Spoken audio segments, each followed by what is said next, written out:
और फॉर्म देखने को मिलेंगे यहाँ पे। जैसे हम पढ़ते हैं क्या, रेजिस्टेंस। तो रेजिस्टेंस क्या है, रुकावट। अब रेजिस्टेंस कई तरह से जोड़ा और मतलब एडजस्ट किया जा सकता है एक सर्किट में। तो पहली चीज तो ये जान लो कि सर्किट क्या है। ठीक है, सर्किट में कुछ सिंबल्स होते हैं, उनके बारे में समझ लेते हैं। जैसे अभी हमने रेजिस्टेंस की बात की, तो रेजिस्टेंस को जब हम किसी सर्किट में लिखते हैं तो यहाँ पे देख लो, अगर हमें कहीं पे शोन करना है वायर में, तो ये जो सिंबल होता है ये किसका सिंबल होता है, एरो। एरो डिफाइन करती है करंट की डायरेक्शन, तो ये हो जाता है क्या, करंट। जब किसी सर्किट में कुछ इस तरह की स्ट्रक्चर लगी हो तो इसको बोलते हैं क्या, सेल। ये होती है सेल, जो घड़ी में लगती है ना, वही सेल की बात है। अगर कई सारी सेल्स लगी हो, मल्टी सेल्स बोलते हैं इनको। बड़ी डंडी पॉजिटिव टर्मिनल को और छोटी डंडी नेगेटिव टर्मिनल, पॉजिटिव और नेगेटिव टर्मिनल को रिप्रेजेंट करती है, इसको बोलते हैं क्या, बैटरीज। ठीक है, फिर हम बात करते हैं कीज एंड स्विचेज। इस तरह की कुछ स्ट्रक्चर बनी होती है या इस तरह की स्ट्रक्चर लगी होती है। अगर यहां पे डॉट लगा हुआ है तो एक सेकंड, डॉट हटा ही देते हैं। एक ये स्ट्रक्चर हो सकती है और के साथ, ये दोनों क्या है, ओपन चेन। ओपन चेन मतलब अभी सर्किट क्या है, खुला हुआ है। सर्किट खुला हुआ है मतलब उसमें करंट नहीं फ्लो हो रही है, लेकिन यहाँ पे जब इसी की को जोड़ देते हैं, इसको इससे कनेक्ट कर दिया जाता है वायर्स में, तो ये और या फिर इसको इस तरह से, तो ये दोनों कंडीशन क्या है, और के साथ लगा दी जाती हैं। ये क्लोज सर्किट है या क्लोज चेन है। इसका मतलब क्या है, सर्किट क्लोज मतलब जब तक सर्किट क्लोज नहीं होगा तब तक सर्किट में इलेक्ट्रिक करंट नहीं फ्लो होगी। सर्किट क्लोज हो जाएगा तो इलेक्ट्रिक करंट फ्लो। ठीक है, इतना तो जानते ही होंगे। फिर कुछ और टर्म यहाँ पे स्ट्रक्चर की बात करते हैं। जैसे हमारे पास एक स्ट्रक्चर बनी होती है ये, इसमें हम लिख देते हैं capital A, that means the ammeter. अगर यहीं पे वी लिख दिया, दैट मीन्स द, ये रिप्रेजेंट करता है किसको, अमीटर को, और ये रिप्रेजेंट करता है किसको, वोल्ट मीटर को। ये अमीटर को, ये वोल्ट मीटर को। और यहाँ पे जब बात करते हैं रेजिस्टेंस, एक चीज ध्यान रखना, इसकी जब रेजिस्टेंस की स्टार्टिंग होती है ना, इधर बता देता हूँ, जब भी रेजिस्टेंस लगेगा तो रेजिस्टेंस की स्टार्टिंग यहां से होगी, ऊपर की तरफ सबसे पहले डंडी जाएगी और फिर नीचे की तरफ उसी रेगुलर इंटरवल की लेंथ को ऑब्टेन करते हुए और नीचे से मिड वैल्यू पे जाके बंद होगी। तो दिस इज द रेजिस्टेंस। जब हम बात करते हैं कि कैसे हम रिप्रेजेंट करेंगे रेजिस्टेंस को, उम्मीद है ये चीजें समझ में आएगी होंगी। सर्किट में जब भी दिख जाएंगी स्ट्रक्चर में तो पता लगा सकते हो आसानी से। ये दिखा तो मतलब चेन ओपन है, ये दिखा तो चेन ओपन है और करंट फ्लो नहीं हो रही है। ये बैटरी सेल और ये करंट को, और ये फिर क्लोज चेन को, ये एम्पियर एमीटर को, और ये वोल्टमीटर को, यानी ये मेजरमेंट करते हैं कि कितना करंट फ्लो हो रही है और कितना पोटेंशियल जा रहा है। इसी की जगह पे एक और डिवाइस लगाई दी जाती है जिसको कैपिटल जी से लिखते हैं, गैल्वेनोमीटर बोलते हैं इसको। क्या बोलते हैं इसको, गैल्वेनोमीटर। सर्किट के अंदर ही लगा होता है, इसको प्रोनाउंस करते हैं क्या, गैल्वेनोमीटर। गैल्वेनो, good, okay. तो आगे बढ़ते हैं गैल्वेनोमीटर के बाद। क्लियर है, कोई कंफ्यूजन तो नहीं। गैल्वेनोमीटर के बाद अगर हम बात करें तो अब रेजिस्टेंस के कॉम्बिनेशंस के बारे में पढ़ते हैं। अब ध्यान में तो आ ही रहा होगा कॉम्बिनेशन क्या होता है, सीरीज और पैरेलल दो तरह के जोड़ते हैं, है ना। कैसे सेल्स जोड़ी जाती हैं पता है, देखो हम भी बता देते हैं थोड़ा सा। रेजिस्टेंस हम दो टाइप के कॉम्बिनेशंस पढ़ते हैं। एक पढ़ते हैं क्या, सीरीज में, और एक पढ़ते हैं क्या, पैरेलल में। अब इनके डेरिवेशन हम नहीं कराने जा रहे हैं, क्यों, क्योंकि आपको पता है फॉर्मूले अच्छे से जानते हैं और रटे भी होंगे। इनके ज्यादातर न्यूमेरिकल्स पूछे जाते हैं, इनके डेरिवेशंस। ठीक है, तो यहाँ पे जब हम बात करें तो सबसे पहले हमें पहचानने की जो ट्रिक है वो पता होनी चाहिए कि कैसे हम पहचानते हैं कि कौन सा सर्किट कभी कभी तो इस तरह से जैसे बना हुआ है तो आसानी से पहचान सकते हो, ये सर्किट है, दूसरा ये, फिर तीसरा ये, तीनों R1 R2 R3 है, और कहा गया है ये सर्किट ऐसे क्लोज कर दिया गया, यहाँ पे सेल लगा दी गई है। अब ये क्या है, करंट यहाँ पे सब में सेम जा रही थी, अब बताओ जरा रेजिस्टेंस तो क्या हो जाएगा, R dash equals to R1 plus R2 plus R3। ठीक है, हो गया ना, हम खत्म। इसी तरह अगर हम पैरेलल की बात करें तो पैरेलल में कहोगे कुछ इस तरह से स्ट्रक्चर बनी हुई है, इसको हमने यहाँ से जोड़ा, यहाँ से, और फिर हमने रेजिस्टेंस यहाँ पे जोड़ा और 3 रेजिस्टेंस लगाए और यहाँ पे सर्किट क्लोज किया, ये क्लोज स्ट्रक्चर बन गई। और अगर हम इसको मान लें R1, इसको R2 और इसको R3, यहाँ पे पोटेंशियल सप्लाई कर रहे थे पॉजिटिव निगेटिव, और ये पॉजिटिव निगेटिव करंट इधर से जा रही थी, करंट तीनों में बढ़ गई, और ये क्या हो गया 1 upon R dash equals to 1 upon R1 plus 1 upon R2 plus 1 upon R3, 1 upon Rn, जितने नंबर जुड़ जाएंगे, डन। छोटा सा था ना, लेकिन कभी कभी कॉम्प्लिकेशन स्ट्रक्चर बन जाती है। जब कॉम्प्लिकेटेड स्ट्रक्चर आ जाती है, कुछ इस तरह की स्ट्रक्चर अगर हम एज्यूम करें, जैसे अगर हम बात करें ये स्ट्रक्चर बना दी गई,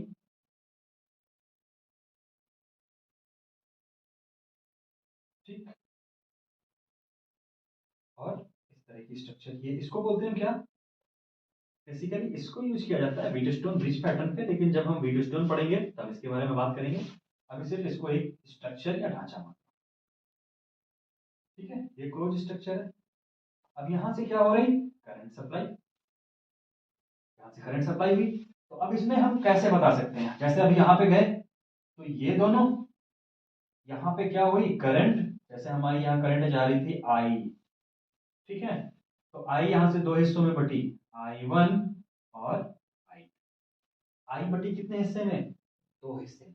तो एक चीज याद रखना, जब भी किसी जंक्शन पॉइंट से करंट डिस्ट्रीब्यूट हो या वायर बाइफरकेट हो जाए या 3 टुकड़े हो जाए, 4 टुकड़े, तो उस टुकड़ों के जितने भी मतलब सेम करंट अगर उसमें फ्लो नहीं हो रही है, इसका क्या मतलब है कि अगर सेम करंट नहीं है तो वो क्या हो जाएंगे, आपस में पैरेलल हो जाएंगे। अगर जैसे यहाँ पे इस वायर में करंट जो जा रही है, ये करंट यहाँ पे कोई वायर चेंज नहीं हुआ तो करंट क्या है, सेम जा रही है, इसमें भी वही करंट, इसमें भी वही करंट और इसमें भी वही करंट। तो जब करंट सेम सेम जाएगी तो इसको क्या बोलेंगे, सिमिलर काइंड ऑफ करंट। और जब करंट सिमिलर जा रही है तो इसका क्या मतलब हो गया, सर्किट किस में है, रेजिस्टेंस सारे के सारे सीरीज में है। लेकिन यहाँ पे देखो करंट क्या हो रही थी, 1 2 3, ये आई गई I1 I2 और I3 में, मतलब ये करंट क्या हो गई, पैरेलल हो गई, क्योंकि करंट के टुकड़े हो गए। उसी तरह यहाँ से करंट के दो टुकड़े हो गए तो ये आपस में क्या हो गए, पैरेलल, राइट। फिर अब I2 गई वहां पे ऊपर, I2 के दो टुकड़े हो गए, अगर इसको हम मान ले I3 तो ये हो जाएगी I2 माइनस I3, ये माइनस I3 इधर चली गई। अब ऊपर से I2 माइनस I3 आई और इधर से I1 गई, तो यहाँ पे I2 minus I3 plus I1, तो I3 ही कट के गई है, ये करंट देखो सब में करंट क्या हो गई, अलग अलग, इसकी करंट अलग, इसकी करंट अलग, ये दोनों पैरेलल, इसकी करंट अलग, इसकी करंट अलग, ये दोनों पैरेलल, इसमें करंट अलग, ये आपस में पैरेलल, क्लियर। तो अब इस सर्किट को कुछ इस तरह से चेंज करके बना देंगे, यहाँ पे इन दोनों को पहले पैरेलल कैलकुलेट कर लेंगे। अगर हम बात करें इसकी, ये 4 ओम और ये 4 ओम, ये 4 ओम और ये 4 ओम, और इसको हम मान लें 2 ओम, ठीक है। तो ये 4 ओम है अगर और ये 4 ओम है तो इसको क्या लिखेंगे हम, 1/4, और ये दोनों आपस में कंबाइन करके कुछ इस तरह से स्ट्रक्चर बना लेंगे, ठीक है ना। और इसका वायर जो है कुछ कंबाइन करके इस तरह से, अब ये जो बीच वाला था ये तो ऑलरेडी है, और ये दोनों भी आपस में क्या हो गए थे, पैरेलल ही तो हुए थे, पैरेलल हुए थे तो ये भी इसके बाद क्या हो जाएगी, कॉमन स्ट्रक्चर।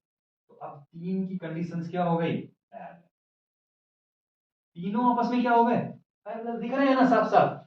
लेकिन पहले हम इनको कैलकुलेट कर लेते हैं, 4 और 4 ओम कितना हो जाएगा, 1/4 प्लस 1/4 मतलब 1/4 2/4 इक्वल्स टू 1/r डैश।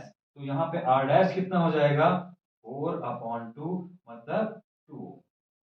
तो ये 2 ओम, ये भी 2 ओम और ये भी 2 ओम, क्योंकि इसको भी ऐसे ही कैलकुलेट कर लेंगे।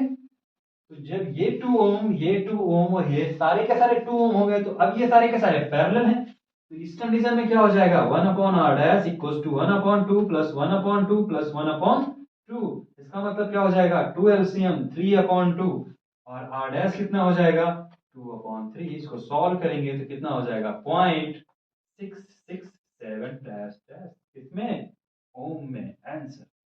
तो इस तरह से कुछ हम पहचानते हैं। इनके कुछ और क्वेश्चंस हैं जो हम इसके बाद के वीडियो में किस क्वेश्चंस के सेटअप के साथ इनको सॉल्व करेंगे।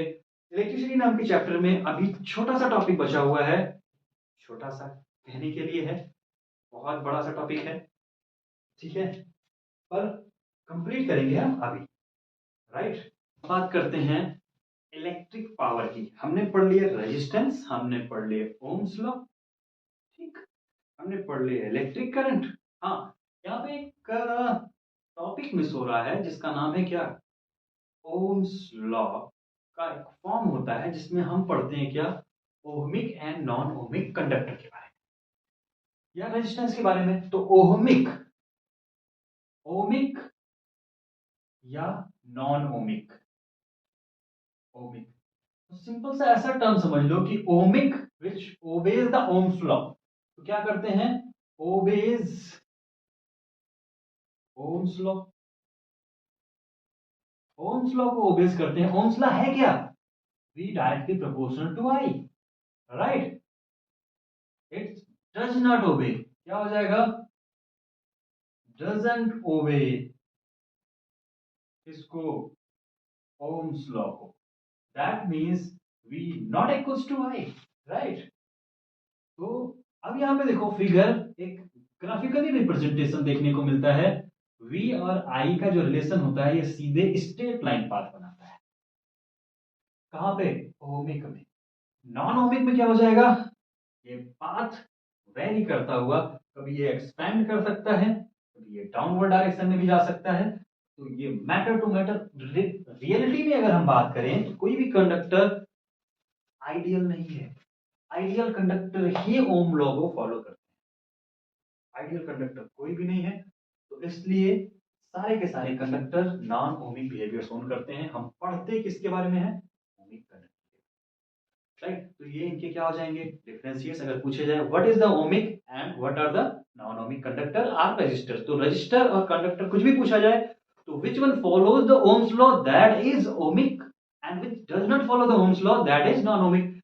You can write a relation equation not equals to the I, it is equals to the I and then I, this is the graph and you will have to draw on that in the differences.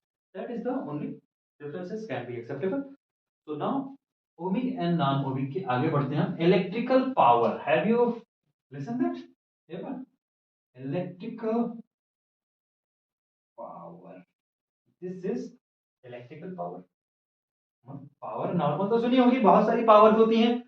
उसी तरह जब हम electric potential की बात करते हैं या electric current की बात करते हैं तो इलेक्ट्रिक की करंट की वजह से भी एक पावर जनरेट होती है। बोलते हैं ना इतने आर्स पावर का ये इंजन है, इतने पावर का, इतने वाट का ये मोटर है, इतने वाट का बल्ब है, 3 वाट की एलईडी आती हैं, 9 वाट की एलईडी आती हैं। तो ये सब वाट क्या है, what is the power. Power क्या है इलेक्ट्रिसिटी की वजह से phloem of electric current is the power generated, that is power. Normal power की अगर हम बात करते हैं तो उसको पी से लिखते हैं, यहाँ पे भी पी से ही लिखेंगे, कोई नया बन, ठीक है। और फॉर्मूला वही है वर्क डन अपॉन टाइम, यहां पे भी वही फॉर्मूला है, कोई चेंज नहीं आया, राइट। अब देखो जरा वर्क डन को हमने यहां पे किसके टर्म्स में पढ़ा है इलेक्ट्रिक फील्ड में, इलेक्ट्रिक पोटेंशियल के साथ क्या पढ़ा है QV upon T. Q upon T कहीं याद आ रहा है कुछ formula, rate of change of या rate of flow of charge, that is current. तो फॉर्मूला हो जाएगा V। तो पावर का फॉर्मूला क्या निकल के आया V into I, power equals to V I. अब इनकी कुछ सब टाइटल्स वैल्यू होती हैं, जैसे I इक्वल्स टू क्या हो जाता है V बाई आर, तो फॉर्मूला यहाँ पे लिखेंगे V into V by R, तो क्या हो जाएगा V स्क्वायर अपॉन आर। ठीक इसी तरह अगर हम बात करें V equals to I R इसी फार्मूले में, तो पावर का फार्मूला क्या हो जाएगा, V की जगह पे रखेंगे क्या आई आर, तो I R into R that means I square R. Power के हमारे पास टोटल कितने फार्मूले हो गए, तीन। कौन से, V I equals to V square upon R equals to I square upon R. अब इन तीनों में से तुम्हें तीनों नहीं याद करने हैं। क्यों नहीं याद करने हैं, क्योंकि ये तो फार्मूला पढ़ चुके हो ना, कहां से, ओम्स लॉ में, याद है। तो इसको याद करने की जरूरत नहीं, ये फर्दर डेरिवेशंस हैं। अगर तुम्हें याद रखना है तो ये फार्मूला याद रखो, P equals to V into I. ये सफिशियंट है तुम्हारे फार्मूले पावर के क्वेश्चंस के लिए, क्योंकि जब तुम्हें कहीं पे फार्मूला लगाओगे V दिया होगा I नहीं दिया होगा, तो R दिया होगा रेजिस्टेंस, R को V और I के यूज करके निकाल सकते हो, उसको रख के I निकाल लो, R और V का यूज करके I निकल आएगा, I की वैल्यू यहाँ पे पुट कर दो। तो ये वेरिएशन तुम्हें याद रखने की जरूरत नहीं है, बस ये कोरिलेशन होता है, आपस में ये रिलेट करते हैं, इसलिए इसको एक्सप्लोर किया है। यहाँ पे अगर हम यूनिट की बात करें तो व्हाट इज यूनिट, यूनिट के बारे में भी यहाँ पे मेंशन करना जरूरी हो जाता है, क्योंकि अगर यूनिट मेंशन नहीं करेंगे तो क्वेश्चंस रह जाएंगे। तो अगर हम यहाँ पे यूनिट की बात करें तो पावर की यूनिट हम किसमें लिखते हैं, work done upon time, that means the joule पर सेकंड। तो यूनिट क्या हो जाएगी, जूल सेकंड इनवर्स। इसको वाट के टर्म्स में लिखते हैं, वाट, WHAT वाला वाट नहीं, वाट, WATT वाट। जेम्स वाट का नाम सुना ना, इंजन वाले, स्टीम इंजन बनाया था ना जेम्स वाट ने, उन्हीं के वाट को ले सकते, ठीक है ना। तो वाट क्या होती है, पावर की यूनिट होती है। यहाँ पे अगर हम बात करें वाट से, तो कुछ कॉमन यूनिट होती है वाट की, जैसे हम बात करते हैं किलोवाट आवर, तो 1 किलोवाट आर, सॉरी आर तो भी एनर्जी के टर्म्स में पढ़ेंगे, 1 किलोवाट की बात करते हैं, तो 1 किलोवाट किसके बराबर हो जाएगा, 1000 वाट के, किलो में कितने होते हैं 1000। यहाँ पे एक टर्म आता है 1 HP हार्स पावर, सुना होगा, 1 हार्स पावर का ये इंजन है, 2 हार्स पावर के इंजन है। स्पेशली ट्रैक्टर्स के इंजन जो लोग ग्रामीण एरिया से होंगे जानते होंगे, हार्स पावर के टर्म्स में इंजन्स आते हैं, ठीक है। तो जो हार्स पावर होती है वो क्या होती है, अश्वशक्ति, हिंदी में बोलते हैं इसको, मतलब घोड़े की पावर। और इस पावर को मेजर किया गया था किसके टर्म्स में, 1 घंटे में एक घोड़ा जितनी ज्यादा वर्क डन कर सकता था या एनर्जी अप्लाई कर सकता था, उसके बिहाफ पे इसको कैलकुलेट किया गया है। 1 हार्स पावर की यूनिट इलेक्ट्रिकल यूनिट के टर्म्स में 746 वाट होती है। इसीलिए पावरफुल कंडीशंस में अगर हम बात करें तो जानवरों में घोड़े की बात करते हैं, हम शेर की बात नहीं करते हैं, ठीक है। शेर दौड़ने में हो सकता है तेज हो, उसके पंजे ठीक हो, लेकिन पावर जो जनरेशन है वो घोड़ा ज्यादा जनरेट करता है, इसीलिए हम इसको हॉर्स पावर के नाम से जानते हैं। याद रखना 1 horse power equal to 746 watt. Update या चेंज करने के लिए ये कई बार पूछा गया क्वेश्चन है, जाना पहचाना क्वेश्चन है, दूर भागने की या डरने की जरूरत नहीं है। इनके न्यूमेरिकल्स जो हैं उनकी प्रैक्टिस हम अगले वीडियोस में कराएंगे, जैसा अभी पहले बताया था। यहाँ पे एक टर्म और मिस हो रहा है, उसके बारे में थोड़ा सा बात कर लेते हैं। पावर, पावर कैसे, U equals to W according to the work energy theorem and that is the power into time। Power के फार्मूले हमने पढ़े PV, PV को क्या पढ़ा हमने, अभी तो पढ़ा P equals to VI, यहाँ पे पुट करो VIT। और क्या पढ़ा था, V स्क्वायर अपॉन R, और क्या पढ़ा था, I स्क्वायर RT। याद क्या करना है, VIT, U इक्वल्स टू, मतलब electrical energy is the energy generated due to the flow of the electric current, और इसका formula VIT, VIT not Vellore, ठीक है, वेल्लोर इंस्टीट्यूट ऑफ टेक्नोलॉजी नहीं है ये। V is representing potential difference I representing electric current and the T representing seconds. ठीक है ना? तो जैसे यूनिट की बात कर रहे थे तो पावर की यूनिट क्या थी, वाट, और टाइम, तो उसी तरह यहां पे जब एनर्जी की बात करेंगे तो एनर्जी की यूनिट क्या होती है, जूल। ये किसके बराबर हो जाएगी, वाट सेकेंड की। याद रहेगा, watt second is unit of the electrical energy. ठीक। कभी कभी यहाँ पे क्वेश्चन पूछा जाता है कि 1 किलो वाट आर को कैसे रिलेट करेंगे इन द जूल। तो सबसे पहले लिख लेते हैं 1 kilo watt hour. 1 kilo watt hour मतलब घंटा। ठीक है, आर मतलब यहां पे घंटा। जब बात करेंगे किलोवाट की तो सबसे पहले कन्वर्ट करेंगे 1000 वाट, और आर मतलब घंटा। घंटे को बदलना है किसमें, सेकंड में, क्योंकि watt second equal two joule. तो हमें सेकंड लाना है, तो सेकंड लाने के लिए क्या करेंगे, इंटू 60। मिनट में आ गया, इंटू 60 सेकंड में आ गया, तो वाट सेकंड में हो गया, यानी कि जूल में हो गया। इसको लिखेंगे 3 2 4 10 to the power 5, 36 into 10 to the power 5, किसमें, जूल में। या फिर इसको लिखते हैं क्या, 3.6 into 10 to the power 6 joule. या भी कभी कभी हम 10 to the power 6 को मेगा या मिलियन के टर्म्स में लिख सकते हैं, तो इसको डायरेक्टली लिखते हैं 3.6 mega joule. Capital M, small M milli को रिप्रेजेंट करता है, कैपिटल एम मिलियन या मेगा को रिप्रेजेंट करता है। मेगा माइक्रो का जस्ट अपोजिट होता है। ठीक है, 1 मिलियन मतलब 10 to the power 6 मतलब 10 लाख के बराबर। अब यहां पे जब बात करते हैं 1 किलोवाट आवर, तो 1 किलोवाट का आवर क्या है, 1 यूनिट ऑफ कंजप्शन।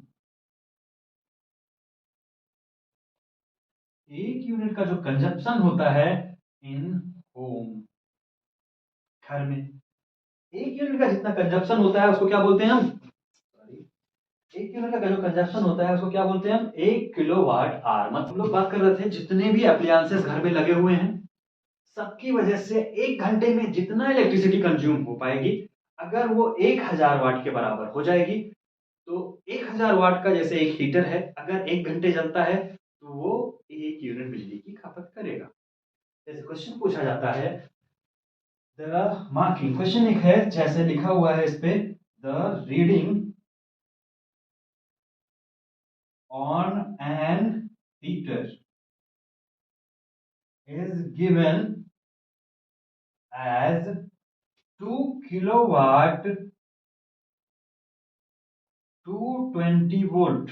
इसका मतलब क्या है, and used 2 hours daily if value of 1 unit is 5 rupees. Find the total cost. If cost for a month, देखो यहाँ पे क्वेश्चन मार्क लगा के छोड़ दिया गया, मंथ को मेंशन नहीं किया गया। तो जब मंथ को मेंशन नहीं किया गया है तो हम एवरेज मंथ कितना लेके कर चलते हैं, 30 डेज का, 30 दिन का।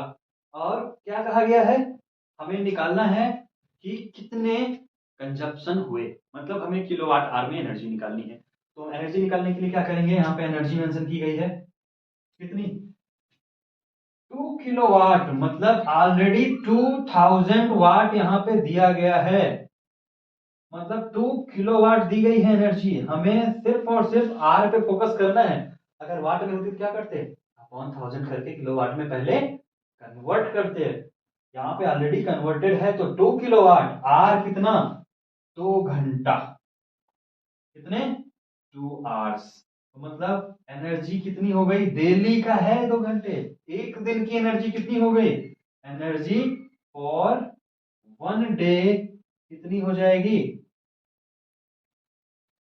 एनर्जी, 1 घंटे की और फिर 2 घंटे की, तो 2 × 2 मतलब 4 किलोवाट आवर। 4 किलोवाट आवर एक दिन की एनर्जी है, तो महीने की पूछा है, तो महीने की टोटल कितनी एनर्जी हो जाएगी, मंथ ऑफ 30 डेज, ज्यादातर हम 30 डेज सिलेक्ट करते हैं। 30 × 4 kilowatt hour, 1 kilowatt hour equals to 1 unit. 1 unit, तो यहां पे जितने किलोवाट आवर आएंगे वो क्या हो जाएगी, यूनिट। क्या हो जाएगी ये, 3 × 120 यूनिट लाइट कंज्यूम हो रही है एक महीने में, ठीक है ना। फिर 1 यूनिट की कॉस्ट कितनी है, 5 रुपए, तो महीने की कॉस्ट कितनी हो जाएगी, कॉस्ट इक्वल्स टू 120 × 5, मतलब 600 रुपीज एक महीने बाद उसको पेमेंट करना पड़ेगा। तो इस टाइप के क्वेश्चंस एनर्जी से लगते हैं। उम्मीद है इलेक्ट्रिसिटी नाम का जो चैप्टर था उसके काफी सारे टॉपिक्स आपको क्लियर हो गए होंगे रिवीजन में, रैपिड रिवीजन में। जो कुछ भी बचा हुआ है पोर्शन वो हम लोग कवर करेंगे। क्वेश्चंस का जो सेट है वो अगले वीडियो में आपको उपलब्ध करा दिया जाएगा। कोशिश करना इस टॉपिक को घर पे खुद से अच्छे से रिवाइज करना एक बार। जो भी आपने पढ़ा है अगर नोट डाउन कर सकते हो पेज पे, तो सिर्फ नोट्स के फॉर्म में इनको रिप्रेजेंट कर लेना, ठीक है। क्वेश्चंस एक्सरसाइज में आपके जो बैक एक्सरसाइज में, या आपने प्रीवियस 10 ईयर की कोई बुक ले रखी हो या प्रैक्टिस सेट ले रखे हो, तो वहां से इलेक्ट्रिसिटी के जितने भी क्वेश्चंस होंगे ट्राई करना। काफी अच्छा मार्जिन होता है इलेक्ट्रिसिटी नाम के चैप्टर का आपके सिलेबस में, तो एक बार ट्राई कर लेना। जो नहीं आएंगे क्वेश्चंस या क्वेश्चंस में आपको प्रॉब्लम हो रही है तो उनको कमेंट बॉक्स में लिख देना।